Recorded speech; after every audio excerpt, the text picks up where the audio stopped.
The views and opinions of this broadcast do not reflect the views and opinions of Armed Media, New Productions, and its affiliates. Enjoy the show. No!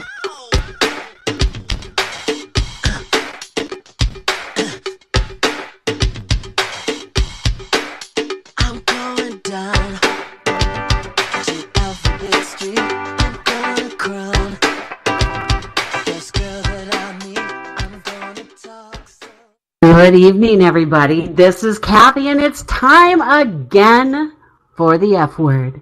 I've had some really fun times talking about different F words over the week, but this week's F word is future. Oh, that's kind of like a future echo, I guess. But I'm really excited to talk about what kind of things we can be doing to improve our futures, and then also the lives of our youth, their future. So we have a really special guest on tonight. Carl Young is my guest. We're going to be talking to him. But first of all, we've got our favorite F word financial 15 guy in the house, Jonathan. How you doing? Hi, Cathy. Hi. Oh, I'm doing so good. How are you doing? Repping the West Coast for us. How's the weather out there? Woo! The weather is phenomenal out here. That's nice. If they don't remember, tell everybody where you're at. I am in the Bay Area, San Francisco Bay Area. I love it there. Love it there. Yeah. Jonathan, let me ask you, because you know, last time I was there, I asked somebody when I went to a restaurant if they had rice-a-roni. The San Francisco treat? Yes, and they didn't have it. And I was a little disappointed. I think you can buy it at the grocery store, but that's your restaurant. I know. I'm like, wait. I'm going, hey, wait. You don't have rice-a-roni? It's bad ad. They're lying in their advertising then. It falls from the sky. Well, so Jonathan, what are you going to talk to us about tonight on the Financial 15? Oh, man, we got a deep topic tonight. We're going to talk about the Roth IRA and compare it to a traditional IRA, which we talked about last week. Well, my favorite Roth is David Lee Roth from Van Halen. So tell me what a Roth IRA is. A Roth IRA is not just gigolo, unlike David Lee Roth. A Roth IRA is a retirement account. Similar to an IRA, it's different, though, in a very important way. So if you remember from last week, an IRA, individual retirement account, is basically like a lockbox where you can put stocks, bonds, mutual funds, whatever investments you want, and those investments are locked away until age 59 and a half, and at that point you can pull it out. And the cool thing about an IRA from last week is that taxes that you would owe on the income that you put into that account are deferred. So you basically can do all that investing for 30, 40 years tax-free, and then when you pull the money out at retirement age, that's when you will owe your tax bill. So that's a regular IRA. Right, and that's all of that money that's in there is taxed then, correct? The gains and everything. All the gains, yes, everything will be taxed. So you got the benefit of living for 40 years without paying those taxes, but now the IRS is going to hand you a fat bill. Roth IRA, pretty much the same thing, except the difference is you pay your taxes now. So you're locking money into a lockbox, just like an IRA. You're investing in stock bonds and all that stuff. But the money you're putting in there, that income that you don't get to touch because it's in that lockbox, you still have to pay income taxes on it now. So you're paying taxes on income that you don't get to use, which makes you poorer now. You're basically choosing pain today, and then the benefit of that is when you retire, when you start pulling that money out, everything that comes out of that account is tax-free, including all the gains. The gains, too. So the gains, too. All pain, all gain up front, right? That's so, right. Because you got to have pain to get the gain. You're going to feel pain either today or you're going to feel it tomorrow. So right. You can pick when you want to feel it. That's great. So, we've got our special guest on here, Carl, and I know, Carl, do you have any questions about IRAs or anything? I mean, what do you have? Yeah, I guess really probably when thinking about an an IRA, I think a lot of your listeners might really be interested in knowing if there are any conditions that need to be met when participating in an IRA, in a Roth IRA, compared to a traditional. That's a really good question. Are the withdrawals tax-free? So that's a great question. There are a number of conditions. So first of all, if you get a regular IRA, the withdrawals are certainly not tax-free. You will pay income tax, and you'll pay it at whatever tax rate you happen to fall into when you pull that money out. So if you are thinking that you're going to retire with a high tax rate, it might not make sense to wait to pay those taxes until that moment. It might make sense to pay them when you have a lower tax rate. Now, there are other restrictions. A Roth IRA is a really choice retirement account because, as I said, if you're willing to accept that pain up front, you then get to retire tax-free. But because you get that special benefit, there are restrictions on it. So, with a Roth, for example, there's an income restriction. If you're a single person, you have what's known as a modified adjusted gross income of $135,000. You can't contribute to a Roth IRA.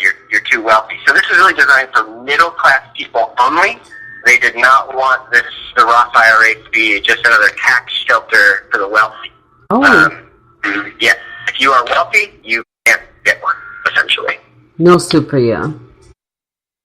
Yeah, but you've already got the idea is you're already set in retirement. You've already got enough to live off of, so this is really designed to incentivize people that might not otherwise save for retirement. They might worry that, they're going to be, they just don't have the money to peel away for retirement. So these accounts are designed to incentivize those people. That leads to my next question, Jonathan, because I would be interested to know that. How could you present a product such as a Roth an IRA to, I guess you could say, given our current socioeconomic climate, the middle class has been struggling, and, everyone's looking at trying to find ways to make their money stretch further than it has,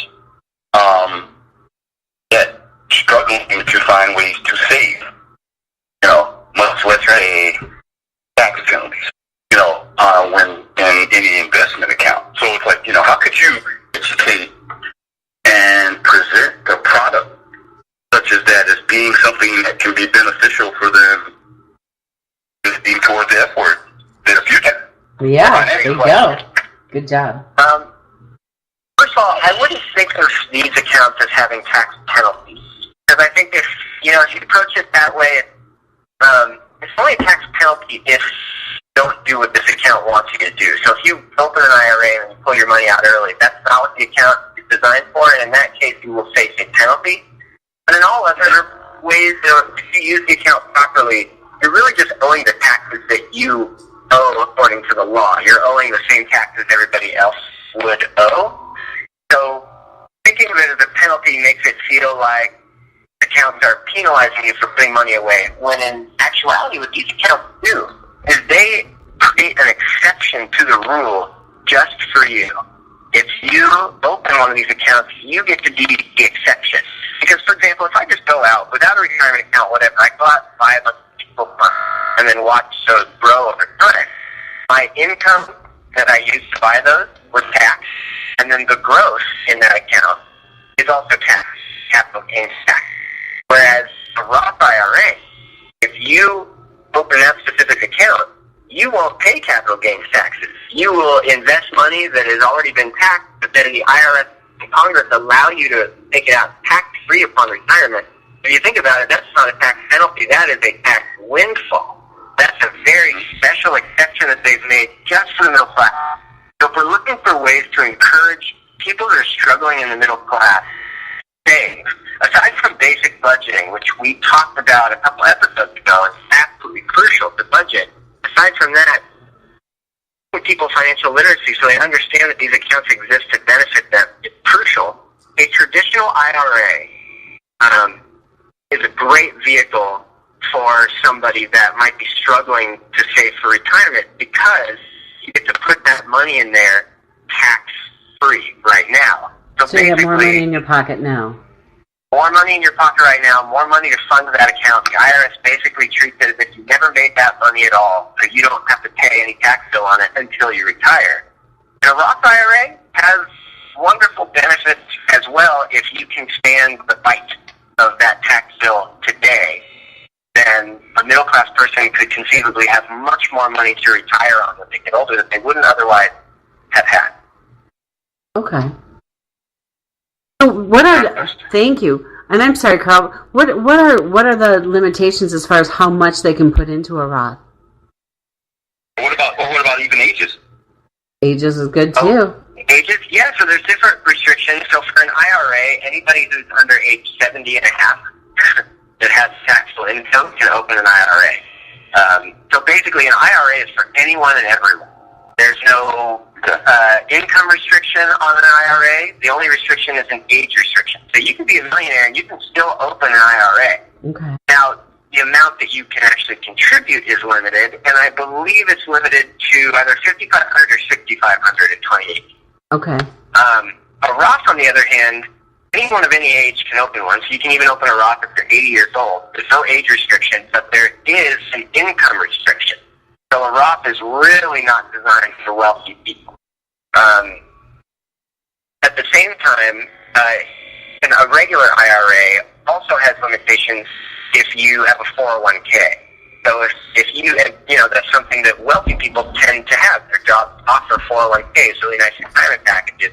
So if you are lucky enough to have a job with a 401k attached to it, or your spouse does, your ability to defer taxes in an IRA might be limited as well. So there are rules. So basically, these accounts are open to just about anybody in the middle class who is under age 70. It's a good way to think of it. Right. So what about, let's say you have a client, because now you're starting to hear people, especially in my age bracket, start talk about early retirement. Or they're retiring before age 70. Some people are trying to retire when they're 55 before they turn 60. What about, if you have a Roth IRA, you have to hold that account for a period of time before you could. That's another great question. Absolutely. So if you have an IRA, rule number one is you got to keep the money in there till you're 59. And did I say Roth? I said traditional, right? Now I'm getting mixed up.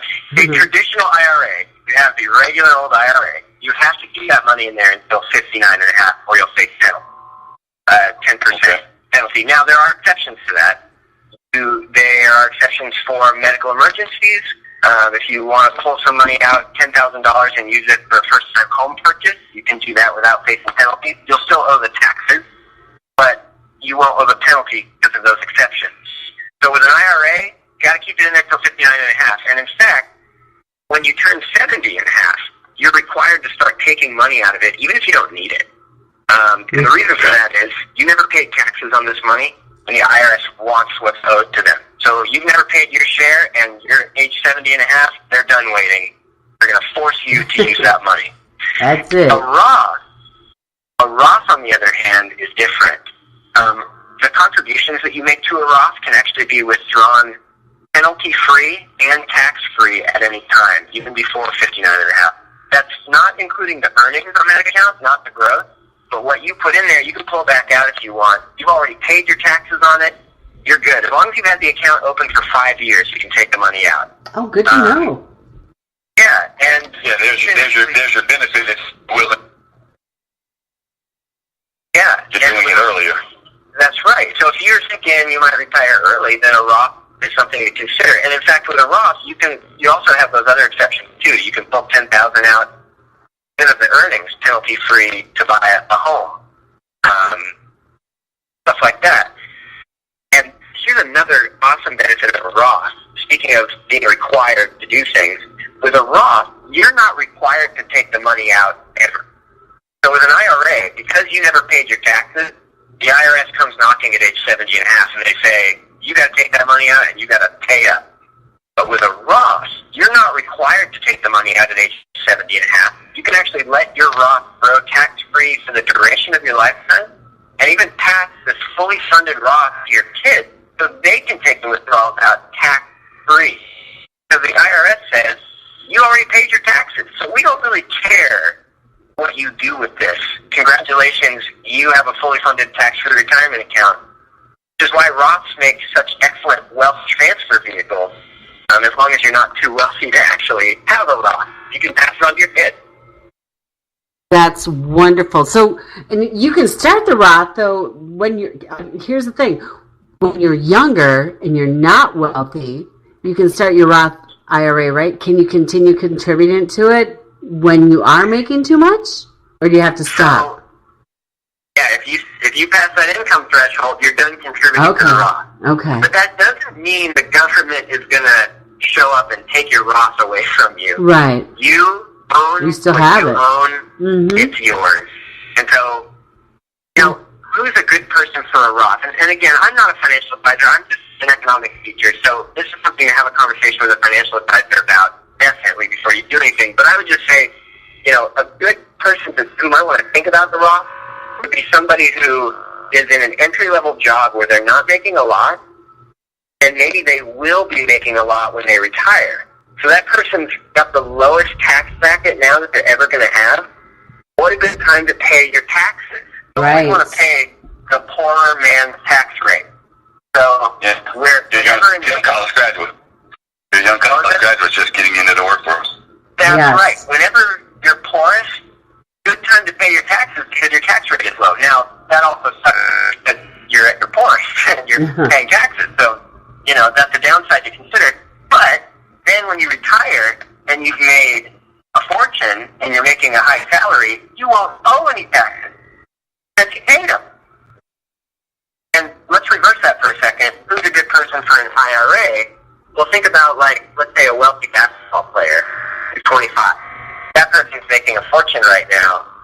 They they'd be too rich for a Roth anyway.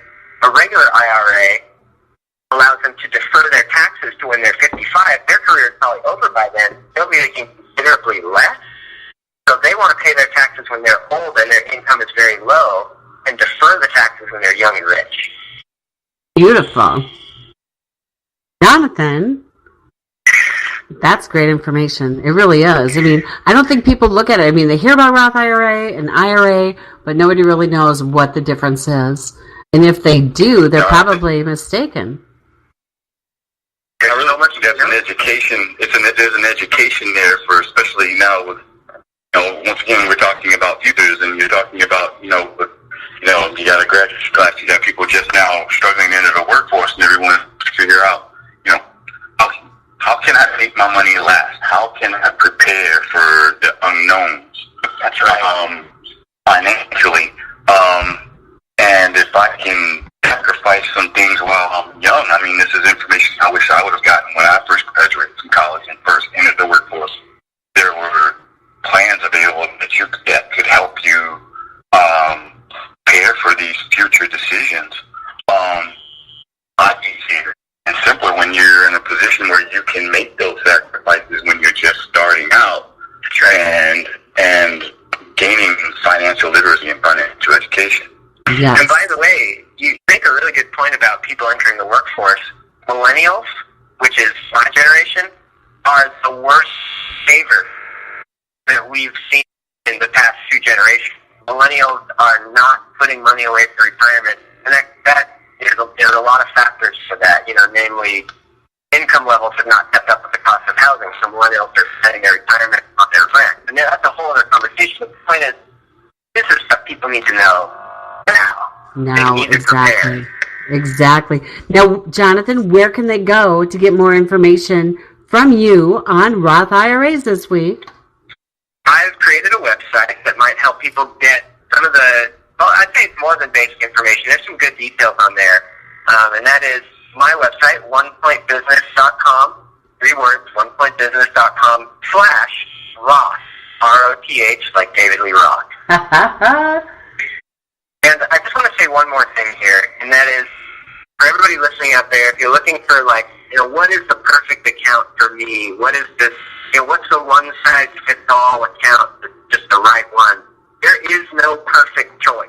There's no perfect retirement account. There's no perfect stock. You have to look at your life plan, your income, your future income, your tax bracket, other factors, whether you're married, whatever, you want to have kids, you want to buy a house. And even if one account looks right for you, you got to weigh all the factors. When do you want to pay these taxes? When do you want to pull the money out? And that's why having a professional that you can trust on your side is so crucial. Somebody you can strategize with. So I recommend you go out and find two financial advisors and get it, just like you go to two doctors, get a second opinion and just hear what people have to say. If you're out there and you don't know any financial advisors and you want a connection to one that is trustworthy and licensed and qualified, feel free to reach out to me at jonathan@onepointbusiness.com. I'm happy to introduce you to somebody that can help you navigate that path to retirement. And most likely that somebody would be someone from Hall of Fame Financial. I happen to know some really good people there. Well, Jonathan, thank you so much for the Financial 15. We extended it a little bit, so I really appreciate your time. I know you've got to take care of that little man, Jack, but That's right. I really am Thank you. very happy to have you again this week. Thank you both. I hope you both have a great week. I'll talk to you soon. Thank you, Jonathan. Bye. All right, Mr. Young, did you learn something? Oh, learned a tremendous deal. I know, isn't that great? I mean, it's amazing. And I think that was a lot of great information for people out there who are listening and are really, really, really struggling with making some of these decisions. Because sometimes you can be overloaded because there is a lot of information out there, and it's just like, who do I trust to give it to me? And so really, like Jonathan said, going out and getting second, third, hell, even fourth opinions could be beneficial. Exactly. Well, and that's the thing too. I mean, you're a parent. Right. One of the things that you said. And you have children coming out, and you have college-age children going out into the workforce, and there's you want them to have this positive an experience making that transition into the real world. It's like you want to give them as many financial tools as you can so that they can go out and make solid life choices. Exactly, and that's the thing financial literacy really begins at home. And unfortunately, I mean, when I think about with a lot of the professional athletes that I know and that I've worked with over the years, I mean, seriously, with the statistic just being 78% of NFL players being broke within 5 years of retiring from the game, I mean, the one thing that I've always found out from these guys is they wish they would have educated themselves earlier. And that's where, our goal with the Financial 15 every week, having something, and some people might go, this is really simple or elementary. It's like, what? I wish I would have had Jonathan as my economics teacher when I was in high school, because he literally, I mean, such a difference. I mean, economics, when I went, well, I thought I actually signed up for home economics, so I wasn't paying that close of attention, and so I thought I was going to be making cookies and not looking at GNP. It's like, what? What's this? No, they definitely weren't teaching you to prepare for retirement. No, they weren't. I was not paying that close of attention. But no, let's talk about Carl Jung. So, again, I want to say thank you so much for joining us on the F Word. Now, thank you for having me. You are in beautiful Waconia, Minnesota, and I want to hear about, what brought Carl Jung to where you are today talking to us on the F Word. So you grew up in Florida. Guess what, everybody? That would be an F word if you know how to spell. So tell me about you. In paradise, basically. Beautiful Fort Lauderdale, Florida. It's paradise. Shout out to all of the people that I have out there that need to be listening back home in Fort Lauderdale. And I know I have some friends probably from high school, Boyd Anderson representing. 30-year reunion coming up, everyone. Everyone breaks about that. So wow. Everyone back in Fort Lauderdale, if you're out there. They don't hear now, they'll hear later when you can send them the recording. All the time. They ask all the time, they're like, how'd you get to Minnesota? And it was like, Right? And why? Going off to college was about an experience for me. And, and it was, you want to go, and I tell this to people all the time, especially a lot of the young people that I work with and mentor, and I was like, you go in life where opportunities are. Opportunities don't just come knocking on your door. You got to be willing to go out and get it. You got to be willing to go out and find them where they are. You got to be willing to go out and chase things and have new life experiences. And so leaving Florida, everyone said, well, there's great. Yeah, it is all of that and more. But it was just, I wanted certain opportunities that exist there. Not just to really go out and find out who Carl Young was and who I wanted to be. And so I went away from home and to really just grow into myself. So and, why Minnesota? Yeah, and why Minnesota? Actually it was, I had a family member who was here, who came to Minnesota first to play football, and we had always gone to the same schools growing up, pretty much all our lives. Graduated from high school together, and probably going to college was probably the first time where we weren't really in the same place for an extended period of time, other than probably when I left the country to spend 2 years in Europe as a preteen. But he came to Minnesota first and talked me into transferring. And, I didn't even know where the hell Mankato was. Okay. Good old Mankato. He told me it was outside of the Twin Cities. He didn't tell me it was like an hour and a half outside of the Twin Cities. I didn't know it was another zip code. But it was, that's how I got here. And it was, shout out to Mankato. I love Mankato. I had a great 4 years of college there as an undergrad, and I even went back, 20 years later and got my master's degree from there. So, wow, that's great. So what'd you go to college for? Sure. I went to college, undergraduate education done there. 1993, graduated with a degree in political science. Okay. And had a minor in world history. And the interesting thing about that, people say, well, why'd you pick those things? Like, those were my favorite subjects. Right. School, yeah. Yeah, and this is a great life lesson, Cathy, because, like, when I went to school and I got my education in what I was interested in. My favorite subjects I had, some other aspects did do. That is, I always thought that was very important was I didn't waste my summers. I had 3 summers in college of work experience in the corporate world.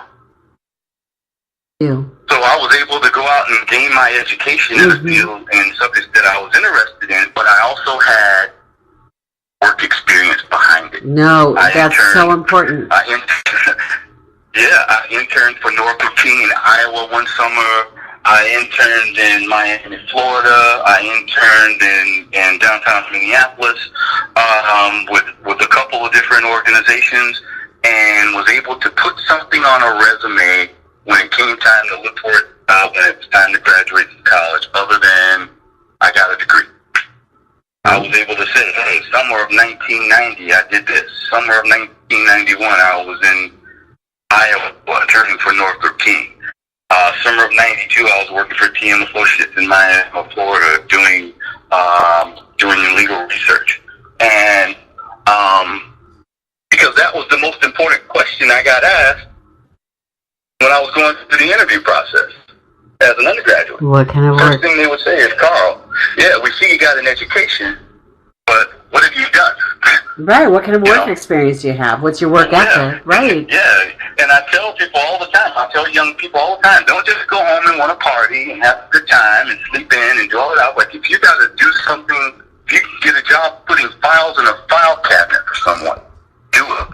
Right. Learn what it's like to get up in the morning and go to work. Learn what it's like to show up on time. Learn what it's like to provide customer service and interact with people. Learn what it's like to be dependable. Right. All of those kinds of things, because that's what gets your foot in the door. And that's what gets you towards your future. I mean, this is all looking, I mean, our F word tonight being future. I mean, preparing yourself early on and taking people's life lessons and experiences that they've done, that they've learned from, and actually listening, because, I think sometimes, like our kids go, yeah, whatever. But it's like, hey, I was even cooler than you were when I was that age. And if I would have done this, even if I didn't do it, listen to what I wish I would have done and do it. And I love what you do, because you have the opportunity to really impact a lot of our youth and what you do. So you came here to school in Minnesota. What kept you here? Life, basically. It's hard to believe it's been 30 years, but it's I never thought that I would be in Minnesota that long. But life happens, and like the Marines say, you adapt and overcome. And I enjoy Minnesota. Minnesota has a lot of advantages, and outside of just the weather, it's try not to focus on just that. Right. But it's paradise. It's got paradise in its own way. There's a certain quality of living here that I enjoy, and and if you have children, there are very few places that are better to raise your family and where you can have a very positive quality of life. Right. Well, one of the F words that I always like to cover with people is family. Tell us about your family. I'm a father of 5. I have 2 college graduates I'm blessed to have. My oldest daughter is a pediatric nurse. Wow. She's 26 years old. I have a son that's a St. Thomas graduate that is now in his first year being out in the workforce in the corporate world. Wow, what's he doing? Yeah, Tanisha and Jordan Young. I have a daughter that's going to be a sophomore in high school at St. Louis Park High School, Essence. Okay. And then there's Emerald, that is 11. And we have one I have a younger princess that's trailing way, way, way behind Ian Young, and she is 2.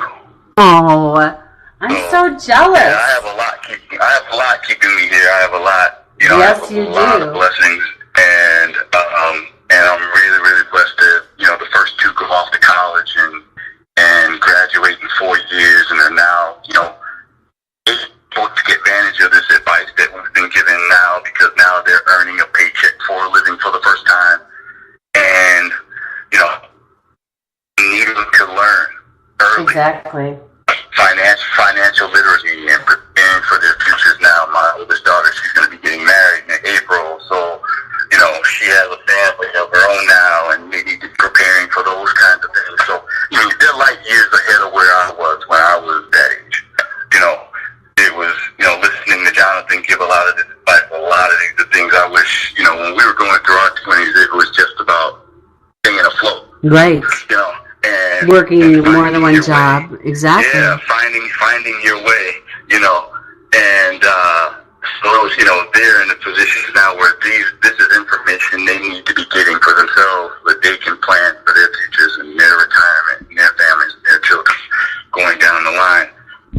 Because it is, the earlier you can start, more beneficial it can definitely be. And I'm really, really proud of them now. And so it's that's family has been my children, and probably I could say has been the anchor that has kept me here this long. And the reason why I do the work that I do now is being a parent and wanting to give something back and help other families. And I'm just passionate about kids and working with youth and families, and that's what led me into some of the things you and I have discussed recently with working in the mental health field and trying to put something in the community that's beneficial, that's lacking, and providing underserved communities with the culturally competent mental health services, something that's very much lacking in our urban communities. My gosh, right? And, Carl, there's been so much stuff out on the news now about, mental health. I mean, high-profile people committing suicide, even, it's like people, it's something that nobody talks about. It's like, people aren't attuned to know how to recognize, signs. I mean, you look at Robin Williams, he seemed like the funniest, most happiest guy. But he was suffering. And these other people just recently. It's very much the silent disease. And it's starting to come to the forefront, Cathy, with mental health, because you're starting to see, in just in the last 3 or 4 months, you've had, 3 or 4 high-profile people that have taken their own lives. Right. And when questioning how is that possible, when they have the perception is they have everything in the world they could ever want. Right. They have to be happy. They have to be. How could they not be? How could they not be? And it's really right. not. Yeah, how can they not be? And they can travel the world and they can buy whatever they want. And they can go to all those parties and they can dress nice and they can be at all these events. How can they not be happy? But it's not really about that. These are things that have pre-existed prior to financial success or worldly items and all of these kinds of things that have you never really address it. You learn how to live with it better. No, exactly. And then one day you don't care. Yeah, and in the words of the famous Notorious B.I.G., more money, more problems. Right. You have that. You have other stresses. You have all of these other things where now you're trying to maintain things. Because it's easier to get it, it's harder to keep it.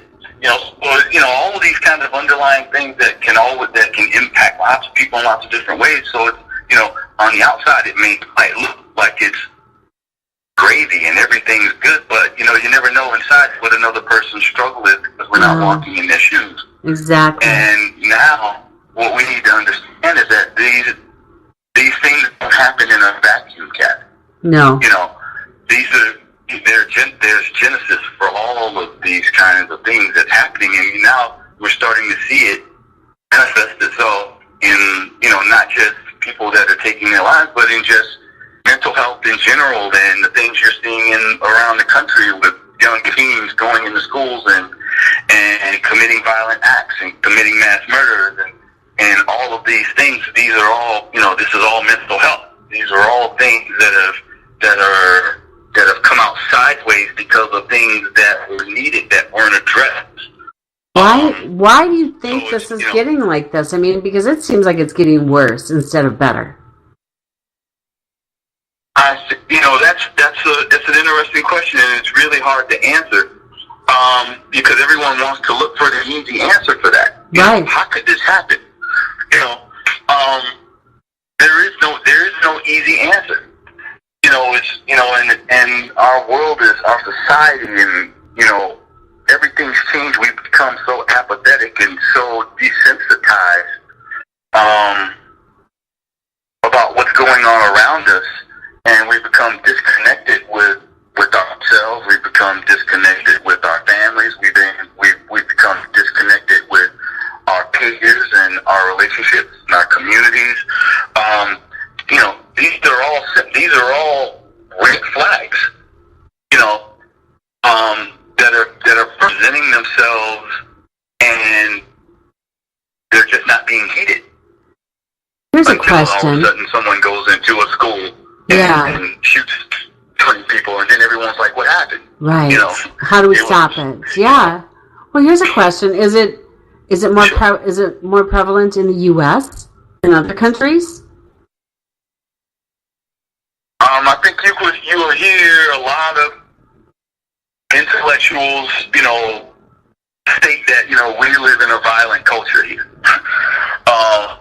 compared to the rest of the world. There may be some truth to that. I'm a pessimist by nature. I don't really want to believe we really become that extreme. But then when we lock up more people in this country than any other place in the civilized world. We have more people incarcerated for nonviolent crimes than anywhere that don't get rehabilitated. They just come out as criminals. We've created our own. Well, we throw drugs Yeah. at people here. Yeah, Take this and you'll feel better. Take this and you'll feel better. Drugs that Medicate. We've thrown drugs at issues to as magic pills, saying this is what's going to help. Younger. We're putting young people and young kids on various dangerous antipsychotics. Before they're even in their teens now. We're putting kids are having access to so much more information, so much more technology that they're very, very, very ill-equipped to handle it. Well, All of these kinds of desensitizing things. they're seeing things at a younger age. They're seeing things that they shouldn't see. Kids are seeing things now, Cathy, that you and I, would just be beyond our imagination, at 11, 12, No, 13 years right. old. I mean, back then I was afraid of the boogeyman. Somebody's under my bed. Yeah. Or And the interesting thing, Cathy, is these kids don't have that fear. no, they're afraid if they're going to get shot out on the streets. Yeah, they don't have that fear, and that's this generation, 2-3 generations. These kids are fearless in a lot of ways. They don't, they're not seeing the world the same way because they become kind of detached from it. You and I, in our generation, when we were coming up, we wanted to interact with our friends. Right. We wanted to communicate. We wanted to have that socialization. Now, these kids have access to every social app in the world. That's their universe. Right. Yeah, they don't even have to interact. Yeah, they don't have to be physically next to one another. They don't have to look at each other and talk. Everything's instantaneous now. And I told this story. I was like, sometimes when you and I were in high school, we had a problem on Friday when we went to school with our boyfriend or girlfriend, whoever we were dealing with. We had all weekend to figure it out. So that when we came back to school on Monday, we knew how to deal with it. Well, we at least had a plan. Right. Now, these kids, as soon as something happens in their lives, it has to be dealt with immediately. And then it's not just dealt with. 80 other people know because they've shared every little thing about their lives and their problems on social media. Right. So the anxiety and the pressure and the stress has just been ramped up because now you've opened up your entire world to a bunch of opinions and advice, and now you're stressed out about it. So, it's a different mentality that a lot of these young people are coming up having to navigate right now that, we didn't have to navigate the world that way, And, and the technology was, we thought that it was supposed to make our lives easier, but it's been the exact opposite. It's made things more complicated, made things dangerous. No, it is. So, And, and coming back to what you were talking about, futures and with planning, this goes back to that F word, family. right. And having families once again being engaged. And I tell people all the time, you have to be communicating. If you have children now, you can't be detached. No. You gotta know what's going on in their lives. Oh my God, Carl, You there's have so to many be people. communicating with them. I see so many families, when you go out to eat, look around, and you see these people looking at their phones instead of their kids, and vice versa. It makes me crazy. I'm guilty too. My kids call me on it. Yeah. That is what's happened. Yeah. That's a huge part of everything, because it's like, now what my kids and I do is we put the phones in the middle of the table and actually look at each other and enjoy each other. But you don't see that. Family involvement. It used to be, God, why not do a family night with card games? Or, and people don't do that. Yes, sorry. Go ahead. It really does start with that, and then once again, it's our generation.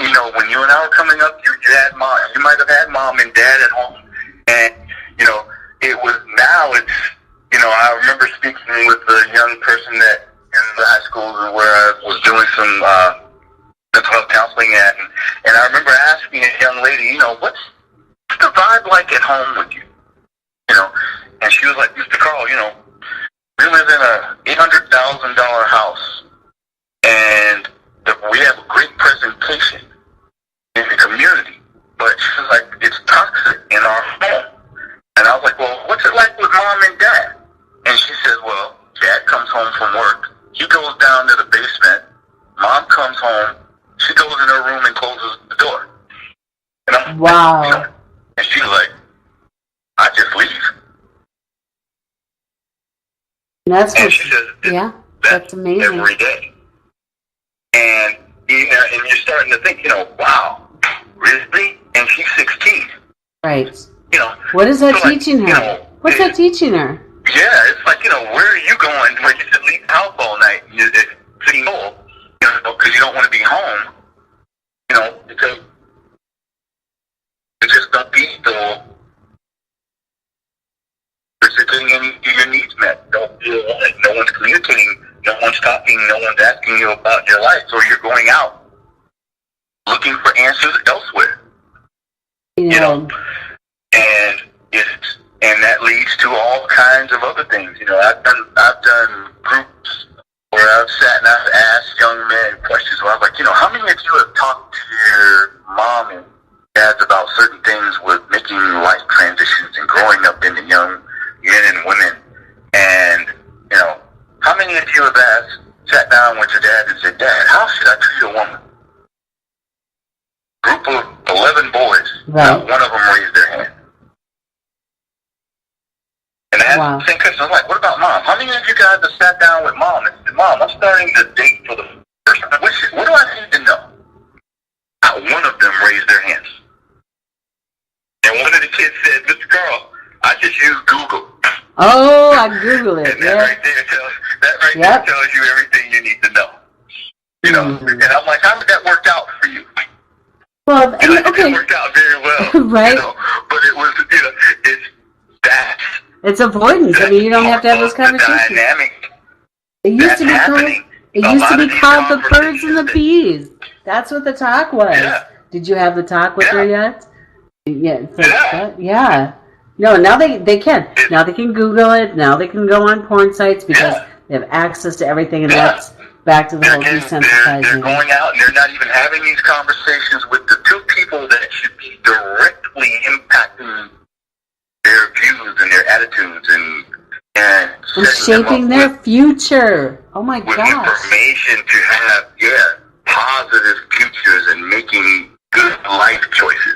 Gosh. Not talking to those people, those relationships aren't there now like it used to be for us. Right. And that's where a lot of our young people are falling through the cracks, and that's where you're seeing a lot of young people struggling with a lot of mental health Right. things happening down the line because, there are a lot of needs being met. There are a lot of needs that aren't being addressed. Well, Carl, And what you're brought starting you? to see it younger. What brought you to what you do now? Tell everybody what it is that you do now. What brought you to it, and then what you're also forming. Another F word. Sure. I'm an adolescent mental health therapist. That's what my passion is. I love working with young people, and I love working with families, and really trying to help them not fall through the cracks. And coming up with helping them to proactive in increasing their life chances, rebuilding their families and rebuilding their communities.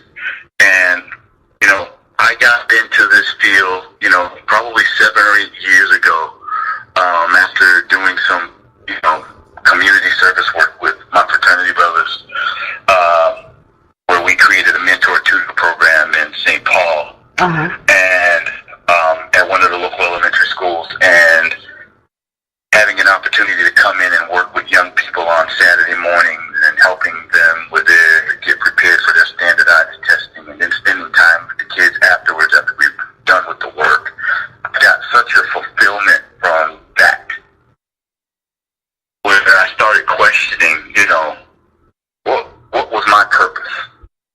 because I spent the first 20 years of my life working in the private sector, working in the corporate world, and chasing a dollar.